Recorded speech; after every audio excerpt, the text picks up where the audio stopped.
অন্যদিকে দুদিনের ভারত সফরে ভ্লাদিমির পুতিন আসছেন। রাশিয়ার প্রেসিডেন্ট ভ্লাদিমির পুতিন 23তম ভারত রাশিয়া বার্ষিক সম্মেলনে থাকবেন। আজ আসছেন তিনি।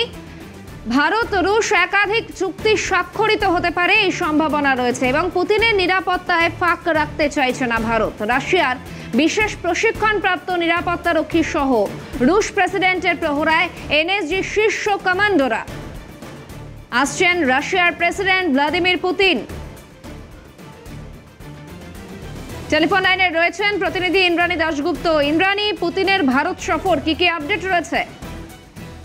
দেখো, আজকে বিকালে ভারতে এসে পৌঁছাবেন রাশিয়ার রাষ্ট্রপতি ভ্লাদিমির পুতিন। প্রধানমন্ত্রী নরেন্দ্র মোদীর সাথে তার একটি নৈশভোজের কথা আছে এবং আগামীকাল তিনি হায়দ্রাবাদ হাউসে প্রধানমন্ত্রী নরেন্দ্র মোদীর সাথে রাশিয়া ভারত শীর্ষক একটি যে সম্মেলন সেখানে যোগ দেবেন এবং তারপর একাধিক চুক্তি ভারতের সাথে কিন্তু রাশিয়ার স্বাক্ষরিত হতে পারে এই পুতিনের দুদিনের ভারত সফরকে ঘিরে। পুতিনের এই দুদিনের ভারত সফরকে ঘিরে আঁটসাঁট নিরাপত্তার ব্যবস্থা করা হয়েছে রাজধানীতে।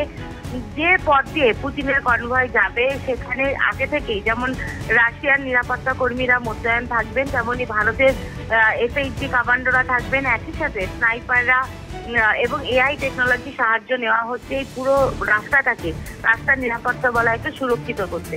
ফেস রেকগনাইজেশন ক্যামেরা থেকে শুরু করে যাবতীয় নিরাপত্তা ব্যবস্থা অর্থাৎ স্মার্ট স্তরীয় নিরাপত্তা ব্যবস্থার মধ্যে কিন্তু সুরক্ষিত রাখা হচ্ছে পুতিনের এই পুরো সফর সময় এবং সফরের যে রাস্তা বা যে জায়গায় তিনি থাকবেন এই সমস্ত বিষয়গুলোকে। যেহেতু ভ্লাদিমির পুতিন দীর্ঘদিন পর প্রায় 4 বছর পর দিল্লিতে আসছেন এবং তার এই যে দিল্লিতে আসা তার যে সফর সেটাকে ঘিরে কিন্তু পুরো দিল্লি নতুনভাবে সেজে উঠেছে। ভারত ও রাশিয়ার মধ্যে একাধিক দ্বিপাক্ষিক চুক্তি যেমন এই সফরে স্বাক্ষরিত হতে পারে, তেমনই কিন্তু রাশিয়া ইউক্রেন যুদ্ধের ব্যাপারেও ভ্লাদিমির পুতিনের কাছে ফের আবেদন জানাতে পারেন প্রধানমন্ত্রী নরেন্দ্র মোদী। ধন্যবাদ ইন্দ্রাণী।